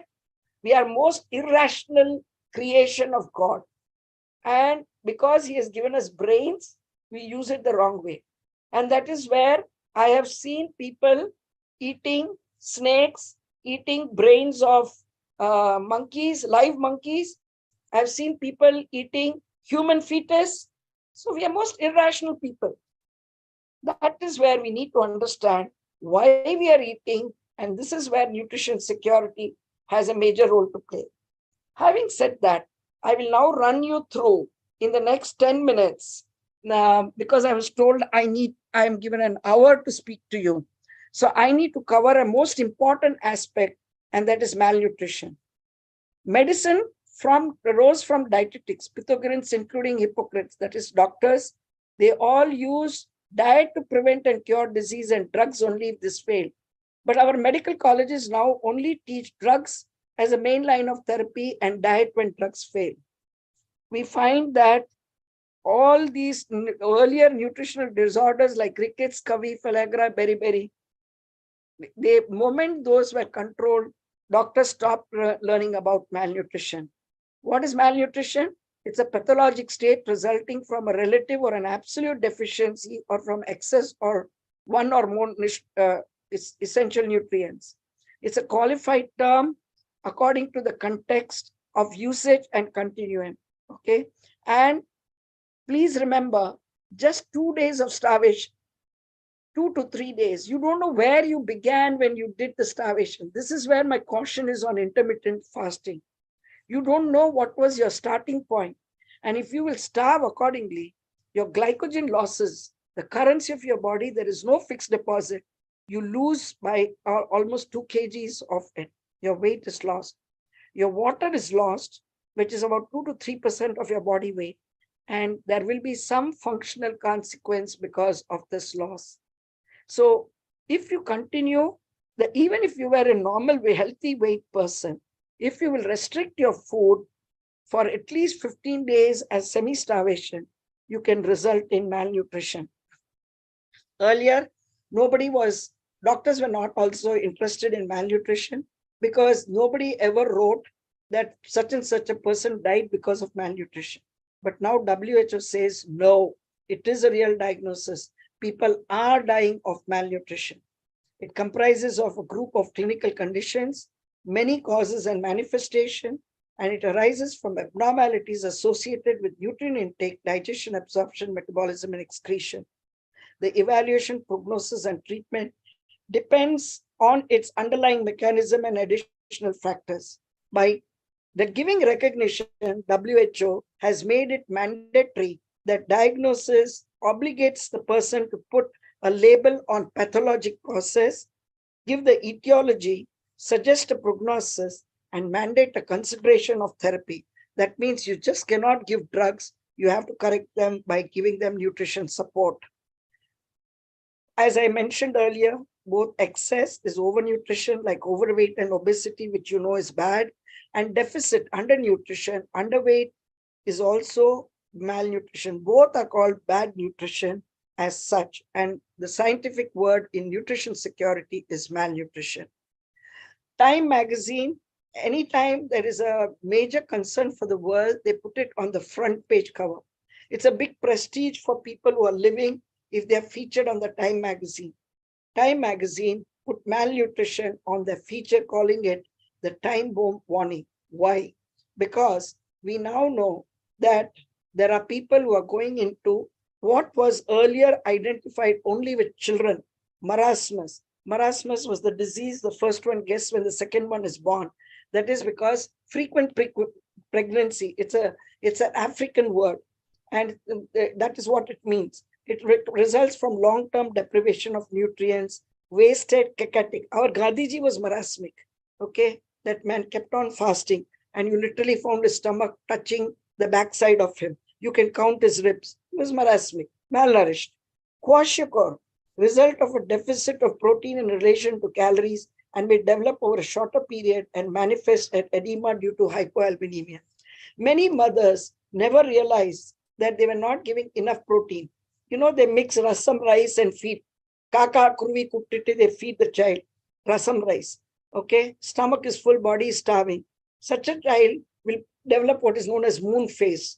So that mother will think the baby is looking nice and round and roly-poly. They don't realize that the baby is malnourished.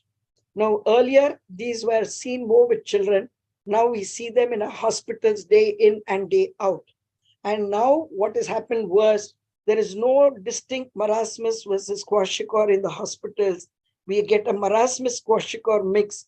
This is the latest development like COVID. Even this is in the medical scenario and very important as far as nutritional security is concerned. Malnutrition can be very acute, rapid, like for example, a child might be playing very nicely in the morning, has one fever or vomiting or a diarrhea. By evening, the weight would have dropped down. That's called acute malnutrition. Okay. Progressive organ failure and morbidity inevitable with increased protein catabolism if energy supply only from endogenous sources. And then there is a chronic malnutrition. Now, what is the difference between acute and chronic?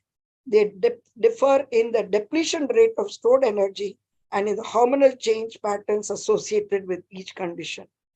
There is also another new type of malnutrition called iatrogenic malnutrition. What is iatrogenic malnutrition? Man-made. When you're in the hospital and they don't record your weight and height, you ask any patient, even a healthy person, they come to my clinic, for any other diet counseling. I ask them their height and weight, and I feel sad that none of them know their own dimensions. Failure to record weight or height is very, very bad because that gives to the man-made malnutrition known as iatrogenic. So there are 8 different causes that have been identified for iatrogenic malnutrition in the nutrient security sector. There are negative factors that are caused by the disease. Appetite is reduced, digestion is impaired, anabolism is decreased, catabolism is increased, nutrient losses are increased. There are other circumstantial factors, like pain, anxiety, drugs, new environment, new type of food, change which is unsuitable, like distribution of meal times, etc. Look at the incidence. This is talking about the Western world. They are saying that in the hospital, 30 to 55% are coming malnourished. Okay. And then in various specialty, whether it is cardiac or diabetic or endocrinology or nephrology, the malnutrition is in the range of 19 to 80%. And you find that in such situation, 20 times more complications in malnourished patients than well-nourished patients. Clinical practice, we call it the 3M: malnutrition, morbidity, mortality. What is morbidity? Falling sick more frequently. Mortality, dead and gone. This happens because of malnutrition. Why? At your cell, every cell has got energy and it has to be maintained at 80. If it falls from 80 to 76, just 4 units and your cell is dead. Okay. Your cardiac function, your output, your stroke volume, your venous pressure, your oxygenation. The heart is supposed to send blood, oxygen to all over the body. But when you're malnourished, it's not able to do that function at all. And so you're not getting enough oxygen to survive. Muscle contraction. Many people are now talking about stiff legs, pains, aches, etc. It's all nothing but malnutrition. There is a decreased relaxation rate. And this is where, what is ATP? ATP is your currency. It's a fixed deposit in your body. Adenosine triphosphate. That is how we store energy. And when we find that we are malnourished, we have not produced energy and saved it. Our muscle does not have energy to do any work at all. And then our lungs, respiratory function, how much we are able to breathe in. Shallow breathing is what people are doing most of the time. And that is why once they're in the hospital, they have to be put on the ventilator. Otherwise, they cannot breathe at all. So all these are consequences of malnutrition. The little lovely poem which I want to share with you. A lassie was put on the table, cut open by surgeon most able. Applause from the galleries, but no salt or calories, which were forgotten at last killed poor Mabel. Why is the word galleries? That's because a best surgeon would demonstrate to the students. They would be standing up like in a theater. That is why operation theaters are called theaters. And like in the drama, you have theater and you have galleries. It used to be the same thing for the doctors. And that is why this poem talks about galleries. Okay. What is the main problem that we face most of the time? both protein as well as energy malnutrition, and it is called PEM. It is a primary manifestation, repletion of tissue energy stores, and loss of total body proteins and associate functions. You can, in a maximum period of 7 days, for a severely limited nutrient intake, it is empirical absolute limit most investigators set for hospitalized patients. Many times, when the patients are in the hospital and I tell them, please drink this nutrition support or eat, they will promptly tell me, Dr. Wheat, wait is apro. I tell them, you want to go home, you need to eat. Otherwise, you're not going home. Your hospitalization is extended when you are malnourished. And death from PM and other nutritional deficiencies occurs within 60 to 70 days of total starvation in normal weight adults. So when person is not a normal weight, you can imagine it can fast forward. There are studies which says even 10 to 20% weight loss can result, that is from pre-illness. Before you became ill, whatever was your weight, whether it was more or less, but in the shortest possible time, if you lose from that number, 10 to 20%, it is a significant weight loss. And that weight loss will give you adverse outcome in hospitalized adults. It's a clear clinical sign of negative energy and protein balance, okay? So patients arrive at the hospital in malnourished condition, 30% develop what is known as iatrogenic malnutrition, and 70% of the initially malnourished patients will deteriorate in their nutritional status during hospitalization because they will be put on NPO and there will be a lot of things that are happening that will make them more malnourished. There is documentation. See, graphically showing you how mortality rates for people who are normal in green versus the ones who are moderately malnourished, which is blue, from something which is 5% of mortality and complication, it becomes almost 20 to 30% of mortality and complications in moderate, and almost 25 to 75% of complications in people. And many people are going into the hospitals, even elective surgeries, without looking at their nutritional status.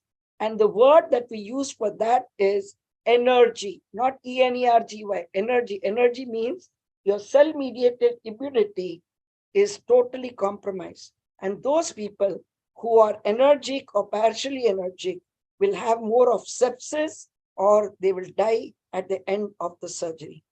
Also, there are psychosomatic effects of starvation.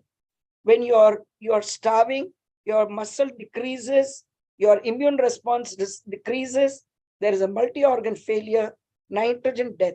You don't have to totally disappear in your protein status from 100 to 0, even a fall from 100 to 60% in body weight, the quality of life on the right-hand side will fall, and a catabolic patient will die, will get energy death within half the time it takes for the normal person, even when there is a fatigue, bedridden, depression, total apathy, and death.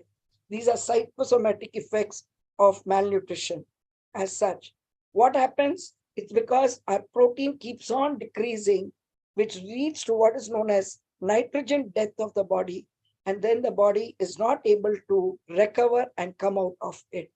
So, you are not able to visibly see when you are in the hospital or when you're sick, but this much of damage can happen inside your body, and the consequences in clinical practices, failure to supply nourishment must be regarded as a deliberate decision to actively starve the patients.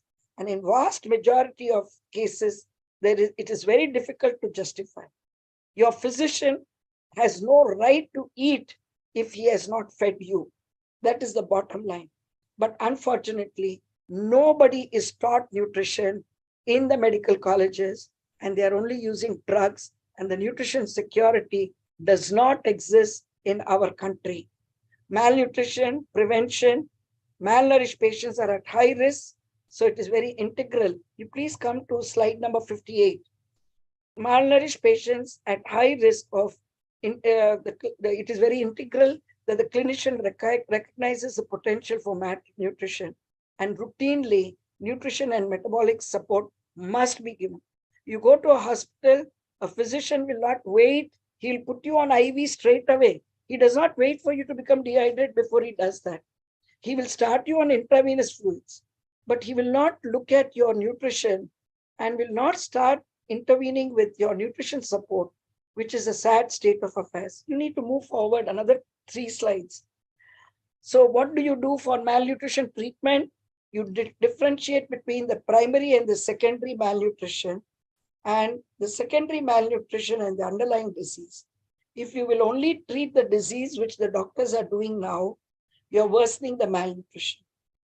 If you're going to treat only malnutrition, it is ineffective because the requirements will be more because of the disease. So what is the right way of treating malnutrition? You have to treat the malnutrition along with the underlying disease. Having said that, I did tell you, I need to give you a caution as far as exercise and food ratio is concerned. People think that if I go to gym and do exercise, I can eat anything I want. I can eat as much as I want. This slide is to tell you it is only 30% which you can control in terms of workout. 70% of your control is only from diet. Please remember the law of physics. Energy is never lost. It is stored in our body. We are fat producing machines. Any energy, I don't eat enough. I eat very little, but I'm fat. You eat at the wrong time. Your food is stored in the body because it came at a time when my body didn't have use of it. It becomes storage fat. If my intake is greater than expenditure, I gain weight. If my intake is less than expenditure, I lose weight. If my intake and expenditure is maintained, then I maintain my weight. So please remember, nutrition and diet by far the first cause for weight gain and loss. Once proper diet and nutrition is in place, then add exercise and activity into the routine. Don't start on activity and cut down on your food because it will do you more harm.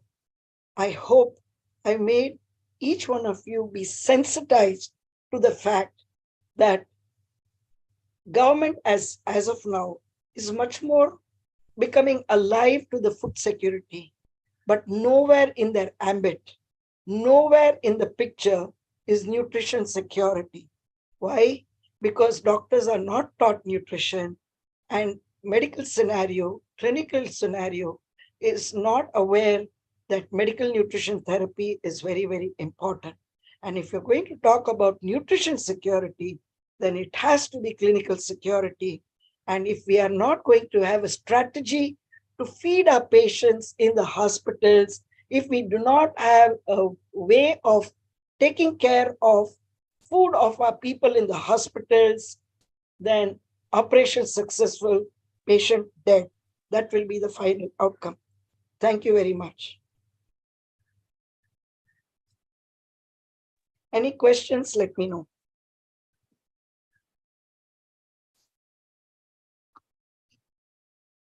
Hello. Requesting audience to have any questions, you can ask Madam to get clarified.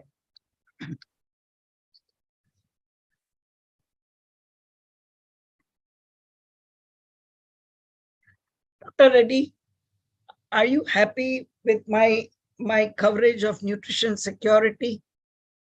I'm extremely happy that you gave me an opportunity because I don't think anybody's looking at nutrition security in our country.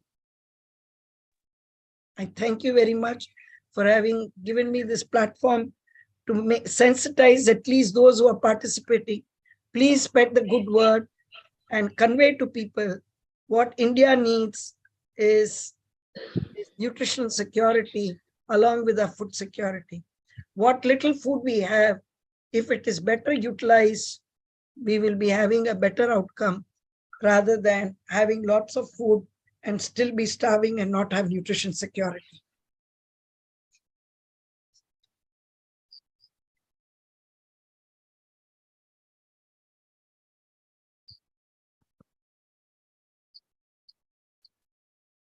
Hello.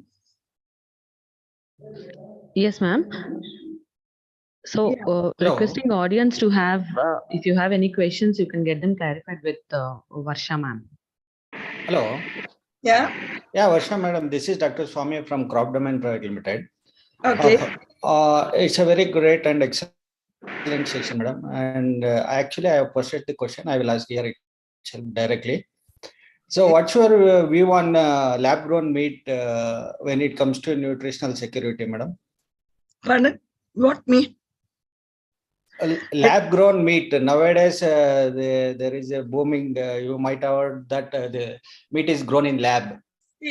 See, on one side, that that use a beautiful way in how our aged animals were put to use by being eaten as food. Okay. How are we growing? How are we going to grow the lab food? That is my question. What will be the basic thing you require to create your lab food? It has to be from the base will be your agriculture, isn't it? Yes, madam. This is what I'm saying. People are in their over enthusiasm of creating, alternatives, are refusing to understand the basic requirements of what it should be. I'll give you a small example of it. I was invited to attend the Artificial Sweeteners Conference in Delhi. And I was so surprised that, saccharin, which was banned at that point of time. Now the ban is taken off the world over. But nevertheless, India at that time when it was banned was producing 400 metric tons of saccharin. And my question was, where is that 400 metric tons of saccharin being used? Then there were some people who gave me details saying that it was used in making manufacture of confectionaries and bakery. Now, who eats the biscuits? On one side, we are talking about creating biscuits with fiber, right? Then why are you using saccharin? Because sugar is what gives you energy, not saccharin. Because we do not have food and nutrition, a legal cell in the country, you will get advertisements like fat-free oil, right? So nobody is understanding nutrition in our country and putting it to good use. It is not. When you're teaching arithmetic, you're teaching reading, you're teaching writing, the 3 R's are essential for existence. I think no. The N is important. Nutrition. You are what you eat. And if you're not eating the right thing, you're not in a better position as such at all. So I feel that if we have to get nutrition security, we really need to create an infrastructure where our food and nutrition, I believe there was a food and nutrition board in the ministry, which is totally dismantled. And that is because people who are heading those are not people who have understood nutrition, who do not know the principles of nutrition, and that is why it happens. Even the latest government of India has created allied health science unit, and they have included dietitians along with physiotherapists and all other technicians. I've been writing to the government, telling them a vital word, clinical nutrition, is not included in the terminology. All students studying clinical nutrition in India, their degrees are not going to be recognized for the simple reason the government of India notification does not use the word in the terminology. Is anybody looking into this? The answer is no.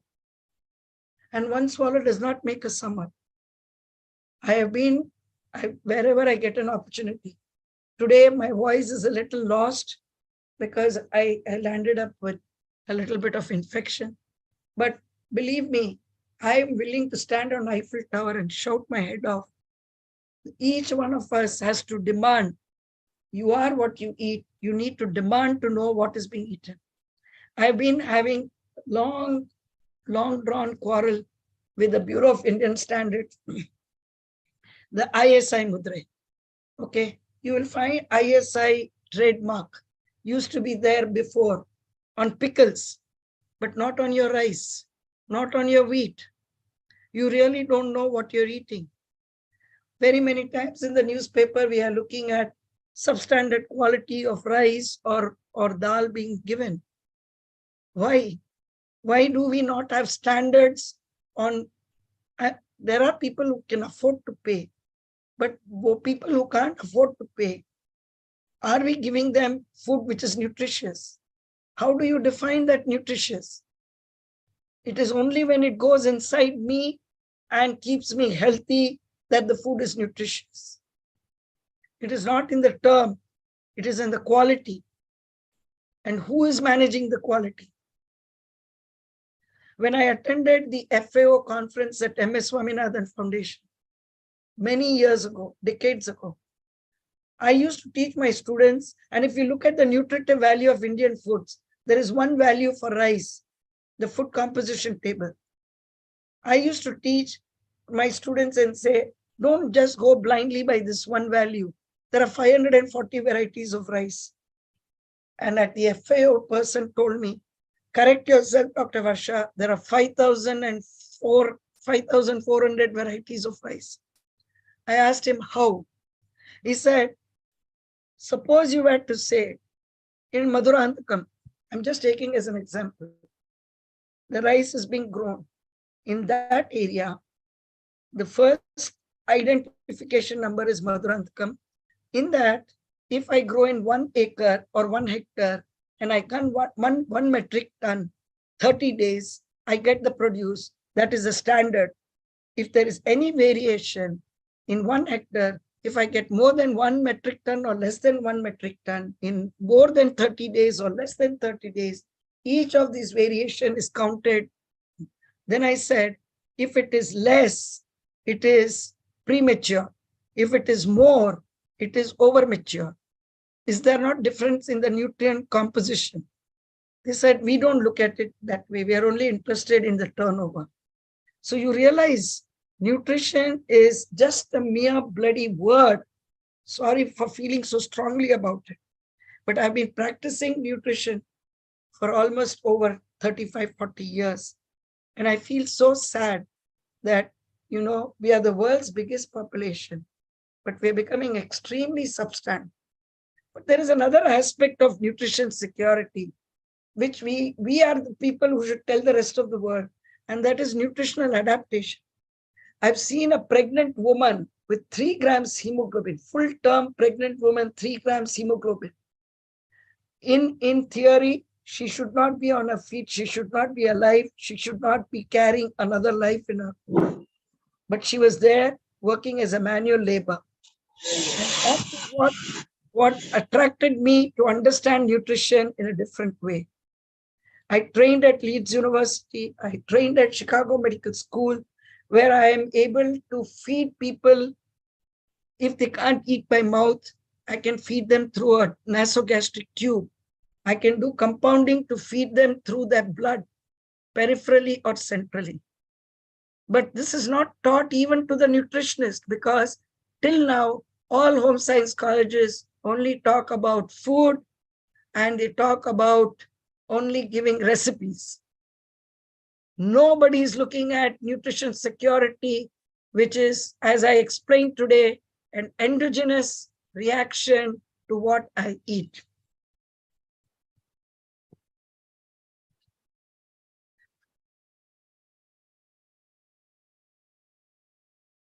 Any other question?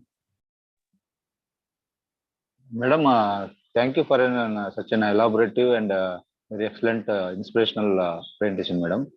So on behalf of our participants, I want to ask some questions, madam. One question. Yeah, go ahead, So we are drinking mineral water now, madam. So what is your view on mineral water? As we are drinking, a lot of the people drinking mineral water in the form of bottles, or directly they are drinking mineral water. So what is your view on that, madam?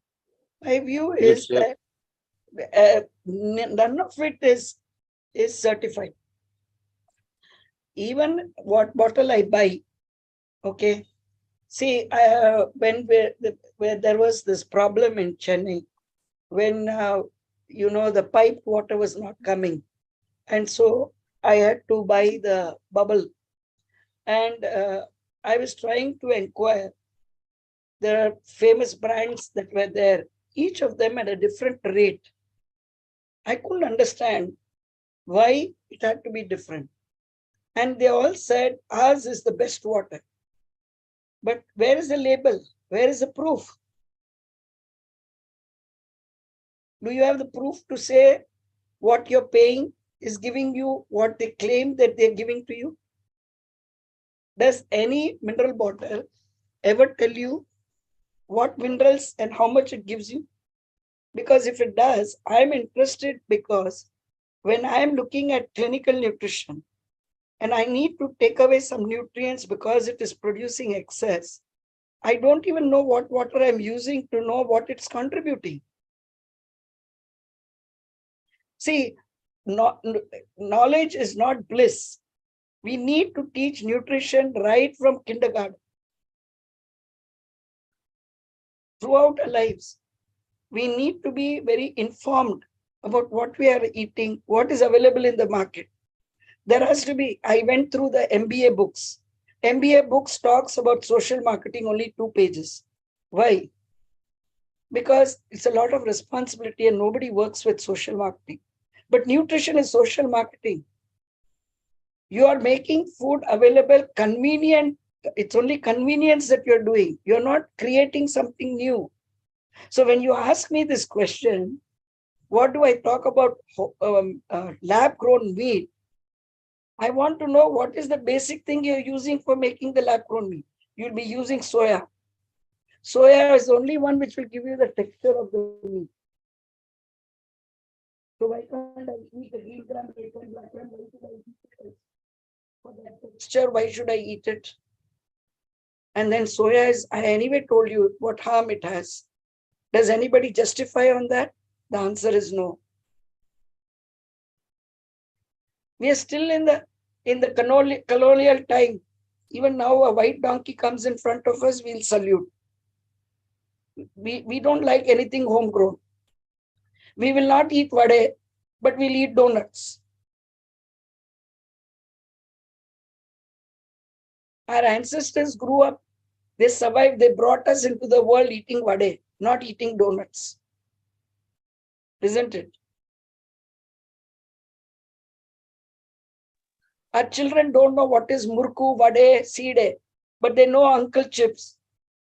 They know cheese balls. The cheese balls doesn't have cheese. Do you know that? Why will I eat Cheetos? I'm vegetarian. Why must I eat a cheetah?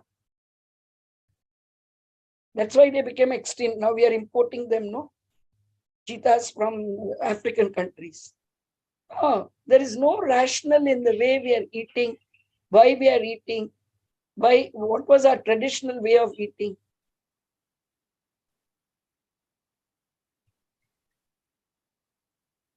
Originally, we ate what our environment supported and kept us. That is why South Indians eat more rice.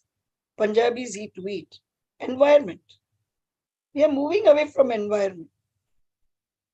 We are eating only for 1.5 inch of the tongue. The rest of the inches are suffering.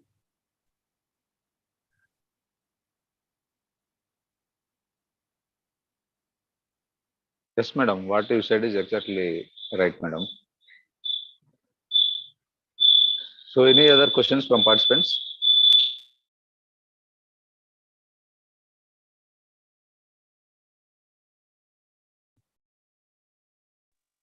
Hello. Yeah. Hello, ma'am. Yes. Ma'am, my name is Ankesh, ma'am. Yeah. I'm cultivating mushroom, madam. Yeah.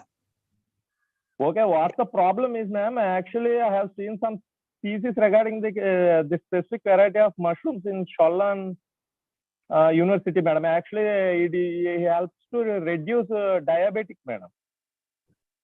This, you cannot okay, take. Yeah, tell me.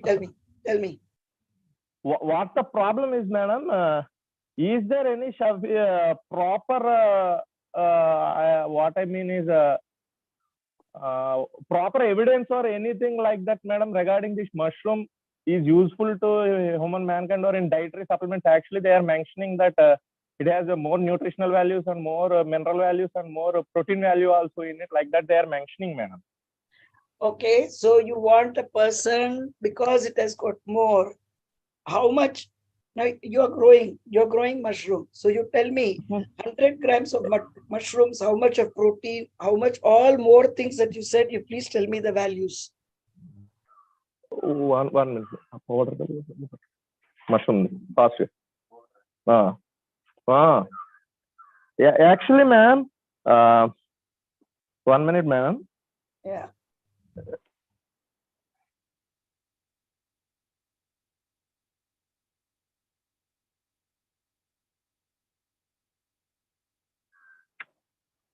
Powder display sticker.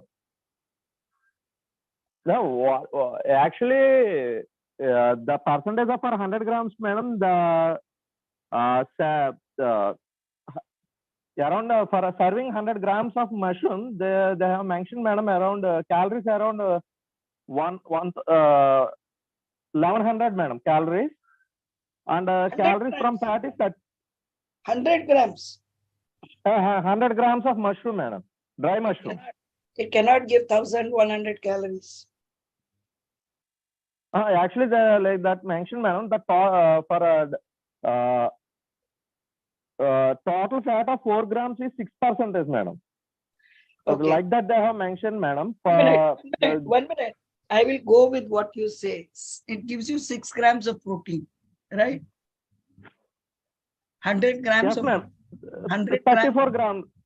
Huh? For 34, yes, madam. 100 grams of dry mushroom, the total fat is 6%, madam. See, please understand one thing. When you are marketing Okay, for shelf life, you are drying the mushroom, right? Okay, ma'am. The value of Yes, a ma'am. dry Yes, ma'am. mushroom is different from the value of the fresh mushroom. And when I reconstitute for cooking, all right, I will. Yes, What ma'am. is Yes, it? ma'am. That's what I am asking, madam. When 1 minute. Yes, ma'am. Yes, ma'am. Please listen what I'm telling you. Okay, All right? okay. Tell me. Okay. Now, if you tell me that I'm going to cook mushroom and it is my husband, myself, and my 2 children. All right. Yes, ma'am. Each Yes, one ma'am. of us requires in the range of 1,000, anything minimum between 1,500 to 2,000 calories per day. Right? Yes, ma'am. Yes, ma'am. And the husband will require, he's 70 kilos, requires 70 grams of protein. As a wife, I am also 65 kilos. I need 65 grams of protein. My children, one requires about 40 grams, the other one requires, say, 60 grams also because it's become a teenage. Now, please compute your mushrooms and tell me how much of mushroom I must buy to meet the requirement of protein. Now you understand? 1 second, repeat the last word, madam. Last sentence. I'm just telling a family of husband, wife, and 2 children. All right? Yes, ma'am. Yes, ma'am. Yes, ma'am. From nutritional point of view, I work out on 1 gram per kg body weight. The husband is 70 kilos. The wife is 65 kilos. Okay. The son has reached an adult. He is a teenager, but he has reached 60 kilos. And then the daughter is 40 kilos, right? All of them, I say 1 gram per kilogram body weight. So the husband was 70 kilos, so 70 grams, right? The wife is 60 kilos, 65 kilos, so that is 65 grams. Okay. The son, the son is 60 kilos, so 60 grams. The daughter is 40 kilos, 40 grams. Now add up the total grams of protein I require. Okay. Now you're telling me that 100 grams of mushroom will give 6 grams of protein. How many kilos of mushroom I have to eat to meet my requirement for the day? Is that possible? No, ma'am. No, ma'am. Exactly. See, you understand, I mentioned even when I was in a talk that green chili is a richest source of vitamin C. Can I make Yes, you ma'am. eat, can I make you eat 100 grams of green chilies to meet your requirement? No, no, no, no. This is what I'm trying to say. People are not understanding a good source is fine, but how do I incorporate it? I took you down 7 groups, right? I said there are Yes, cereals, ma'am. and I said there is pulse, legumes, lentils, milk and milk products, vegetables, fruits, herbs, condiments, spices. Now, mushroom will come under which category? It will come under what other category? How much of other category I said you need to eat in a day? 75 grams. I can't eat more than 75 grams of other vegetable. And will I eat mushroom every day? I'm eating mushroom as a vegetable. I'm not eating it as a protein source. People are not understanding it is a dose related phenomena. How much I can eat of a product to and what it can contribute. Because it is a rich source, I can't eat it in the kilos and I can't eat it every day. Okay, ma'am. Now you understand? Yes, ma'am. Yes, ma'am. Yes, ma'am. Yeah. Yeah. Thank you, ma'am. See, sir, you're making it convenient for people to access a product called mushroom. Period. You are saying that 100 grams will contribute this. As a nutritionist, if a person will ask, when I'm computing, if a person comes and tells me, yesterday I ate mushroom, I ate 75 grams, I have the value to add to it. When I do the total requirement of the day, I might say, okay, every day you are growing mushrooms, so every day you might cook mushroom in your house. But I cannot grow I'm not growing mushroom and I can't afford to buy mushroom every day from you. Right?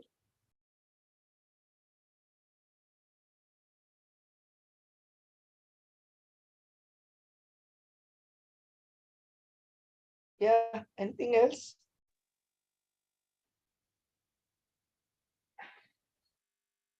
Hello?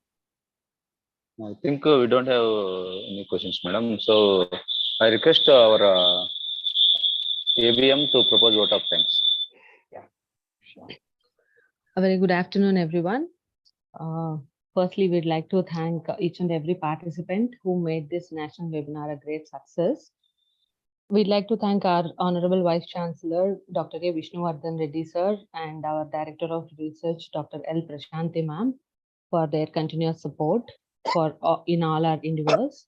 We also would like to thank Dr. C. Ramana sir, our Associate Director of Research, Regional Agriculture Research Station, for his support in organizing events like this. We also would like to thank today's guest speaker, Dr. Varsha ma'am, for your valuable inputs, ma'am. I would say it is a very informative session, which is very elaborative, explaining everything about food and nutrition.